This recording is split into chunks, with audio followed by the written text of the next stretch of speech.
Friends, welcome bank two माय channel गृहिणी मधुपरी। और आज मैं आपको शिव भजन सुनाने जा रही हूँ। बहुत ही प्यारा सा शिव भजन है, बहुत ही छोटा सा है, बहुत ही प्यारा है और मुझे आशा है कि आपको ज़रूर पसंद आएगी। और अगर आपको हमारा वीडियो पसंद आए तो प्लीज़ हमारे वीडियो को भी लाइक करिए और चैनल को सब्सक्राइब करिए ताकि हमारे वीडियो बने तो आपके पास तुरंत पहुँचे। कौना कारणवा आखिर तोहरा के भावे हो धतूरा भंगियाना। कौना कारणवा आखिर तोहरा के भावे हो धतूरा भंगियाना। कि भोले बाबा डमरू बजावे हो सावन महिनवाना। कि भोले बाबा डमरू बजावे हो सावन महिनवाना। कैलाश पर्वत भोले बाबा जी के संग में हो कि घोरा मैयाना। कैलाश पर्वत भोले बाबा जी के संग में हो कि घोरा मैयाना। कि भोले बाबा डमरू बजावे हो सावन महिनवाना।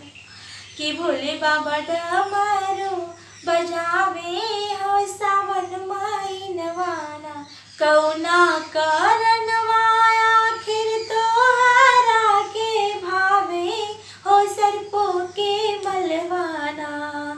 कौना कारणवा आखिर तोहरा के भावे हो सर्पों के मलवाना। कि कर कमंडल और त्रिशूलवा हो सावन महिनवाना। कि कर कमंडल और त्रिशूलवा हो सावन महिनवाना।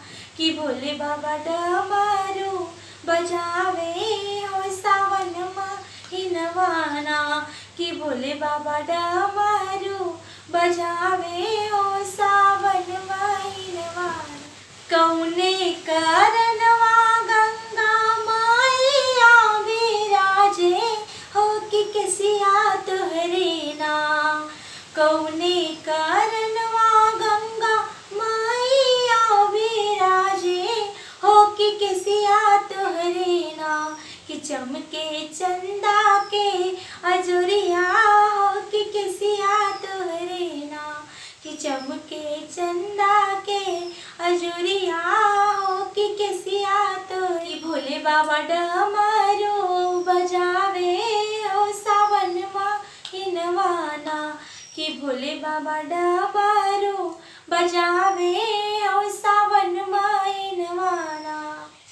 कौने कारणवा आखिर तोहरा के भावे भूतवा पी सचवाना।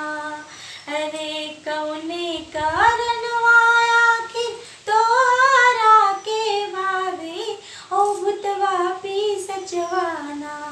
कि भोले बाबा ओ घड़िया कहावे हो सावन महिनवाना। कि भोले बाबा ओ घड़िया कहावे हो सावन महिनवाना। कि भोले बाबा डमरू बजावे हो सावन महिनवाना। कि भोले बाबा डमरू बजावे हो सावन महिनवाना। एक बार बोलो भोलेनाथ।